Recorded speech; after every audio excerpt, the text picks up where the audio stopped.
morning, everybody. I want to welcome all of you that are watching online today. This is our second service at House of Hours Ministries online.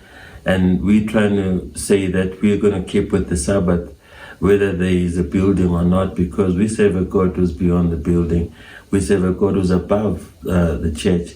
That's what we're talking about in the past scriptures we're reading.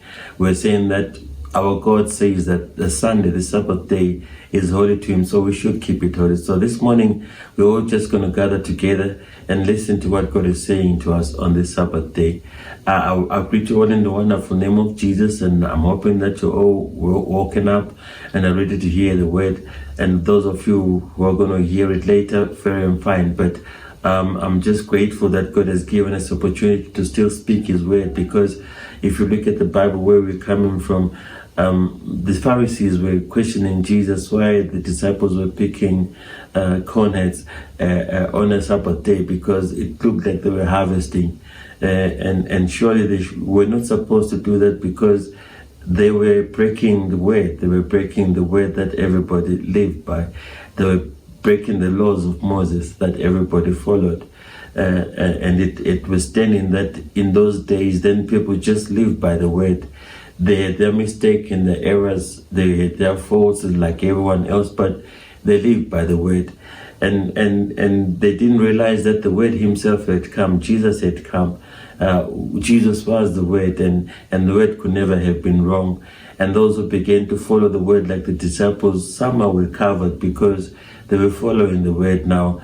And a new anointing had come that gives us a greater anointing, not to be above the law of Moses, but to follow it still, but be anointed above its abilities. When we say we trust in God, that we live by the word, then we don't have to worry about the laws of Moses, because if we follow the word, we'll keep them anyway. So it is about the word that we want to believe in. And I want to talk to believers this morning because of the situation we're going on all over the world. This virus attacking us and making us stay indoors. We're in lockdowns and all those things, and many people are depressed. The business people are so depressed. The doctors are so depressed. They're so scared, because they're the front line. The nurses, they're the front line. And we need to begin to stand up and pray as people of God, in the faith that we know that if we pray, God is going to answer our prayers. That's why I'm saying this morning I'm speaking to believers, because it is easy to say you believe. It is easy to join the club and say I'm a believer. And yet belief and faith is personal. You could really know it in your heart and believe that you believe. I'm not religious about my God.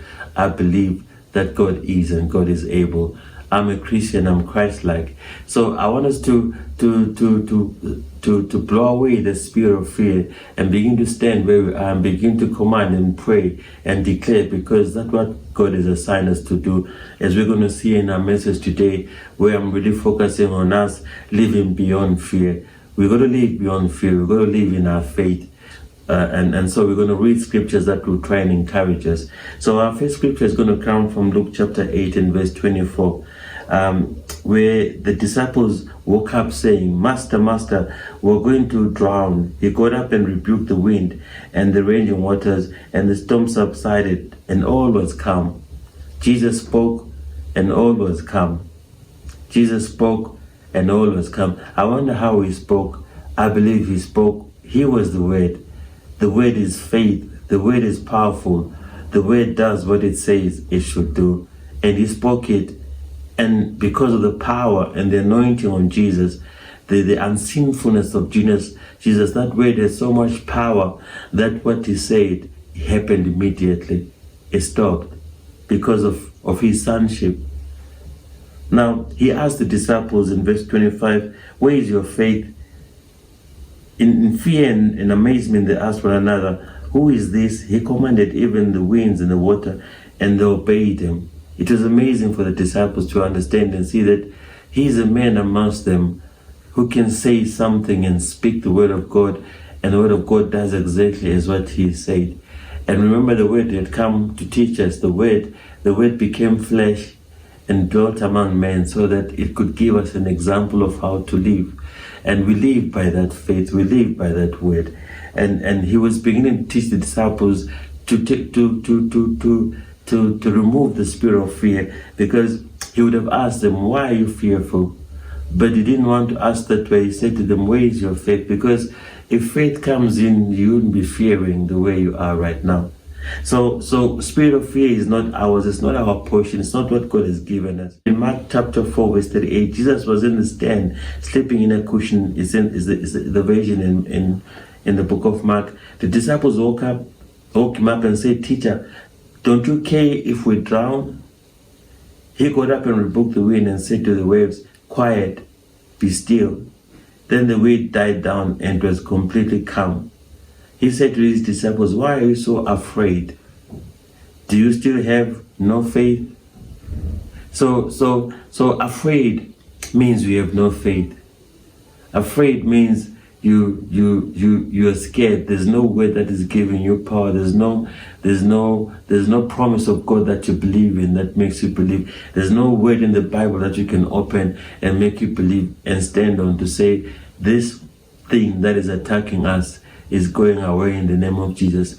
David said, Lord God Almighty, like a smoke is blown away by the wind, please blow the power of the enemy away. Blow it away.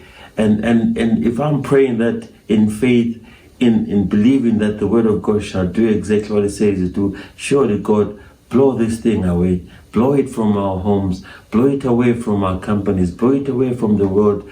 Blow it away. We don't deserve it in the name of Jesus. Blow it away. We will stand and pray in our homes and pray in faith because we believe in a God that is alive. Like I said, the opposite of fear is faith. Now, if you do not have faith, you leave a void for fear. So the only way you can close that void of fear is just by having faith. And one of the channels of fear is unbelief. So if you don't believe, you find yourself fearful. If you don't believe, therefore, if you believe in nothing, that means something will make you fearful.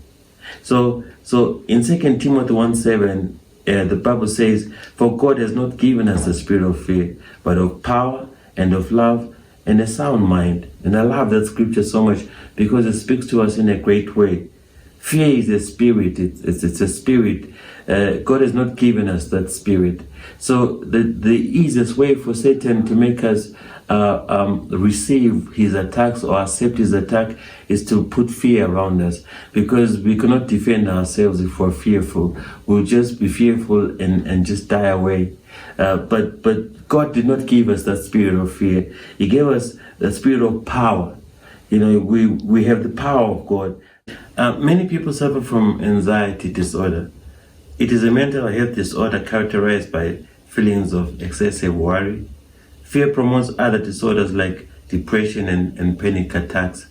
So you see how Satan would come and give us fear so that he really attacks us to the point where we feel hopeless and we can't rise up and do what we're trying to do. Now, people fear when they feel anything that they feel is dangerous or threatening to them. It always comes to all of us. If somebody just pops up from nowhere in the dark, certainly adrenaline rises up and you're fearful. But it's how you quickly put your mental state and how you begin to believe who you are and what you believe in at that time that works for you or doesn't work for you. Because when things like this, it's time when we deep down dig into our inner man and find out who we are in the inner person. And if we've got a great inner person, the outer man is going to follow what the inner man is believing in. And I want your inner man to really believe the word. He can only survive by the word. He lives by the word. He is the Spirit of God. God breathed his breath in you, and he's attached to you through that Spirit man. That Spirit man, all he knows is the word of God. Without the word of God, he's just quiet. And your mind and your flesh will speak to you greater than your spirit man. You know, mind creates situations that are fearful, and you begin to think and worry, and tension rises around you. But when you tap into your spirit man, you find that a great thing happens to you.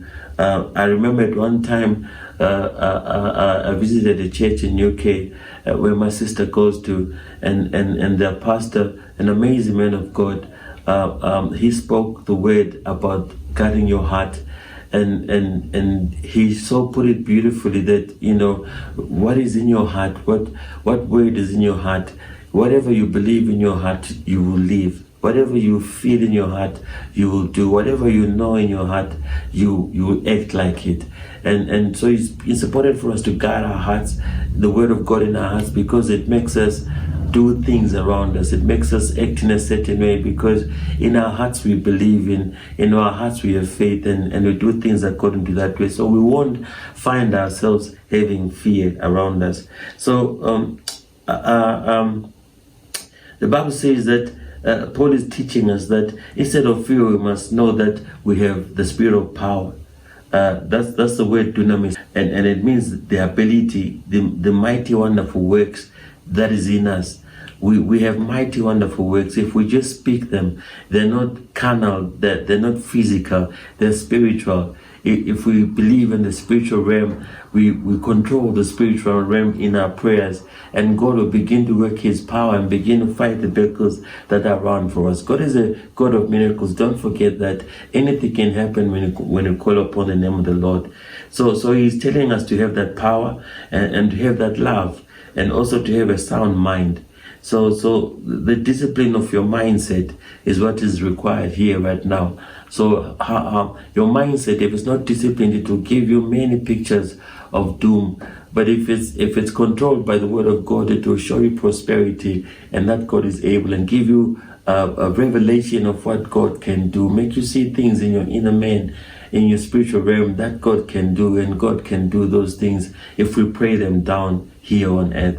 He says his will be done on earth as it is in heaven by us, because we are the Lord's on this earth, and we should pray it into being, and we need to be doing it so, because this is the time to do it. In Isaiah, in the book in 35 in verse 3, it says, strengthen the feeble hands, steady the knees that give way. Say to those with fearful hearts, be strong, do not fear. Your God will come. He will come with vengeance, with divine retribution. He will come to save us. So read the scripture and be strengthened.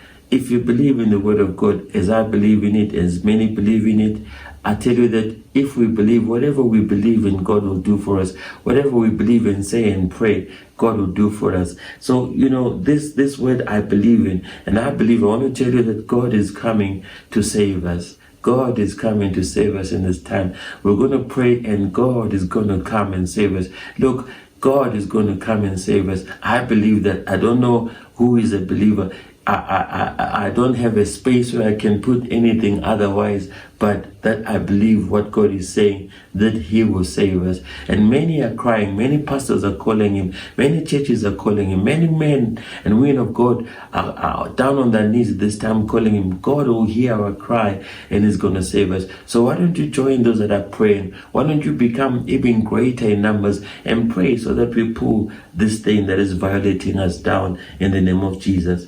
Now, this is what God commanded Joshua. He did not ask him, he commanded him. It was a command given to Joshua when he was taking over from the mantle of Moses. God says in Joshua chapter 1 verse 9, have I not commanded you, be strong and courageous. Do not be terrified. Do not be discouraged, for the Lord your God will be with you wherever you go. He's telling Joshua that, Joshua, don't put these things in your heart. I don't want to see you discouraged. I don't want to see you terrified. You must have faith, because I'm going to be with you. And if I'm on your side, who can be against you? So I believe God is with us as we call him. We shouldn't be terrified. We shouldn't be discouraged. No matter what we see, no matter what we hear, we shouldn't be terrified or discouraged. We must keep our mindset right and pray and declare that we are believers. Nothing moves us. Do not be moved by anything, Joshua. Just stand and believe in the word of God. He says, meditate on it day and night. And Joshua, for his strength, he had to do that. And the reason why he had to do that is because it made him successful. We're going to be successful in this time. We're going to be successful in prayer and everything that we're doing in the name of Jesus. Now, in Matthew 6:33, Jesus says to us, But seek first the kingdom and his righteousness, and all these things will be added to you.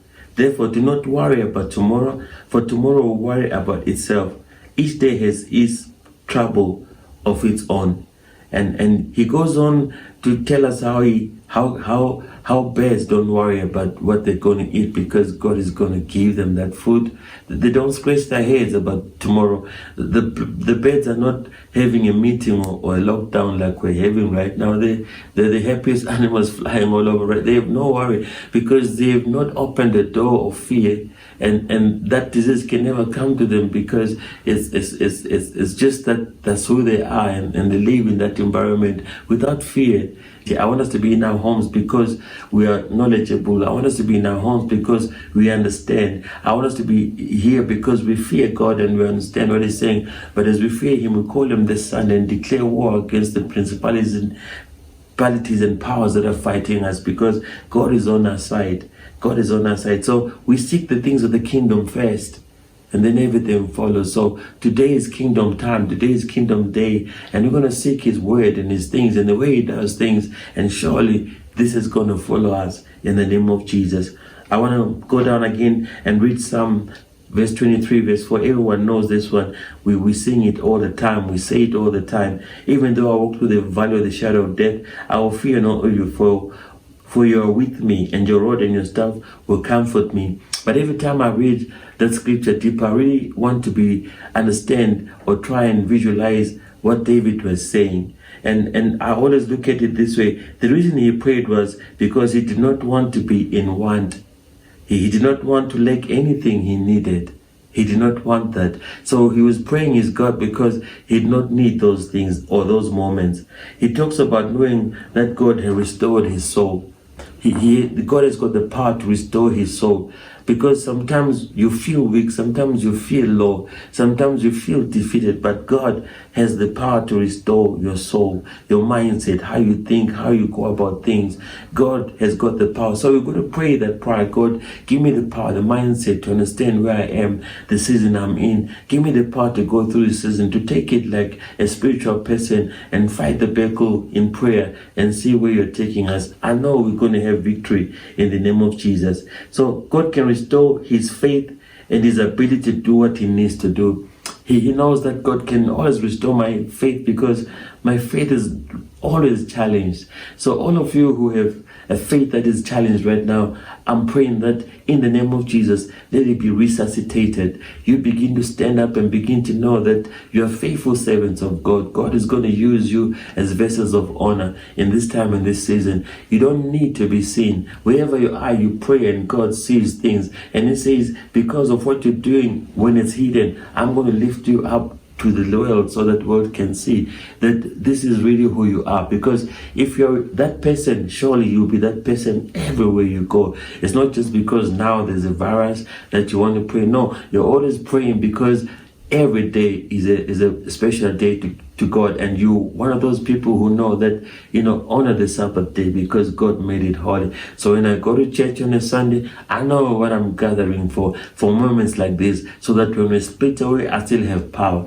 So I'm always joking and saying, next time we have a service on Sunday, I expect a full house, because it's a privilege to be a church. Because when you're all alone like this, it seems like everything is losing. But church is so important to give us the power. And I believe you wouldn't be where you are if you're not a church goer. You're where you are because you go to church. You're always among people who speak the same truth with you. So that is very powerful. So, but the power is still in your house because it is in you. The faith is in you. The strength is in you. So rise up and don't fade, and begin to preach and pray the word of God. I want to go down as I'm ending now in the book of Romans chapter 8:15. Says, because you did not receive the spirit of that makes you a slave again to fear, but you received the spirit of sonship, the one that Jesus had when he stopped the storm. He knew he was a son of God. You know you're a daughter of God. You know you're a man of God. You know you're a woman of God. You know you're a child of God. So stand up and speak, because he's not given us that spirit that puts us into slavery of fear. He's given us a spirit that makes him call him Abba Father. Our Father who art in heaven, we hallow your name. What are the names of God? Who is He? What He can do? He's the great I am. Anything that is, He is. And I know that, you're calling a God that is able, a God that makes things happen. I don't doubt God every day when I wake up, because I believe I'm a miracle myself. When I look at myself and begin to pray, that I woke up in the morning and I'm not connected to anything, and God keeps just doing that for me every day, sleeping me, waking me, sleeping.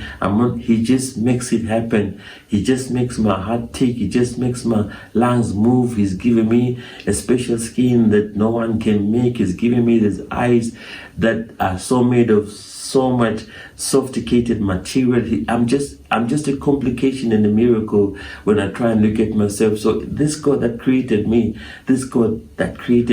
He can protect me. He knows who I am. He knows what I'm made of. He knows what to take away from my path so that I don't get harmed. So I'm going to trust Him, because He's my creator. He is my God. His spirit is in me. So I don't have that spirit that makes me fear. I got to have the spirit that makes me call my Father. Our Father who art in heaven, we hallow your name. So I'll end up with these scriptures in the book of Peter, 2 Peter chapter 1, verse 3. It says, His divine power has given us everything we need for life and godliness through our knowledge of Him who called us by His own glory and goodness. Through this, he has given us His very great and precious promises, so that through them you may participate in the divine nature and escape the corruption in the world caused by evil desires. For this reason, make every effort to add to your faith goodness. Add goodness to your faith. And says to goodness, add knowledge. I spoke about the knowledge that God has given us through the 7 spirits of God. We need to know, we need to understand. And it says, and to knowledge, self-control. I always believe when you know something, it's easy for you to think and be stable in it, because you understand what you need to do to come out of it. If you have knowledge, you don't panic. If you don't have knowledge, that's when you panic. But learn to start from the beginning where we started, that you got to have faith. And then you add to those things that you have self-control, perseverance, and perseverance to godliness. Sorry, I'll read that again. For this reason, make every effort to add to your faith goodness. So the basic of everything we start from is faith. If we start with faith, then we add on our faith. Because when you have faith, you begin to look at things differently. You can begin to add, because you can see what the Word of God can do. You begin to see further than where you are, because the basic of where you're starting from is the Word and the promises of God. And He's speaking about them at the beginning as He's speaking in the scripture. He says in verse 4 again, though through this He has given us His very great and precious promises. See, He's given us these promises, and God is going to keep His promises. So we need to add to our faith goodness, and to goodness knowledge, and to knowledge self-control, and to self-control perseverance, and to perseverance godliness. That's where I'm calling us to be godly, to add godliness into our lives, to understand that we follow what God says we should do. If Sunday is a precious day, we will always stay together and make Sunday a day that is holy. We are making this day holy today. We're adding to our faith godliness. And I love it when we do that, because we're keeping in unity. Nothing will divide us as a church. I'm speaking of holistically, the whole church of God. And nothing will divide us as ministries, as visions that God has given in different areas, parts of the world. And for sure, harvesters, nothing will divide us, because we have the love of God. We know what we stand for. Even if this thing has come around us, we're going to still keep ourselves insane and flow through this and see and have all ideas of how we can go through this. And I want us to communicate through whatever media we have, so that everyone says what they feel we should do, so that we keep united and strong. And the basis of it all is just our word. And we live in this word, we live by this word, we do what the word says we should do, we hold our hands together. You will see, and I promise you, we will go through this, and God will be our victory. I end up with the scripture in 2 Peter chapter 1 verse 8, and it says, for if you possess possess these qualities in increasing measure, the qualities that we spoke about faith, increasing the faith with all those qualities that are added to it, as Paul was saying, goodness, self-control, perseverance. If we keep on doing that in increasing measure, there's a result, because they keep you from being ineffective and unproductive in your knowledge of your Lord Jesus Christ. The key thing is that how much do we know our Lord Jesus Christ?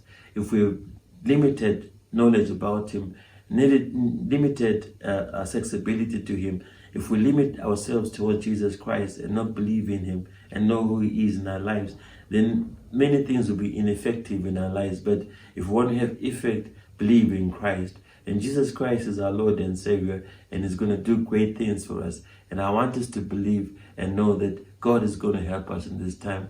Now, if there's anybody out there listening to me who has not made the Lord Jesus Christ your Lord and Savior, I want to pray with you this morning and declare to you that the God that you need right now, the God that has to remove fear from you, is the God that we can pray for together. And I know that a spirit and anointing will come into your life, into your heart, and change the way you see things, because God makes you see things in a different way. If you're here this morning, I want to pray with you this morning, and I declare that God loves you and God will help you where you are. Just raise up your hand where you are, if you're listening, because you need God at this time. Maybe fear is just traumatizing you, but today you receive faith because you've heard what the Word of God says for you.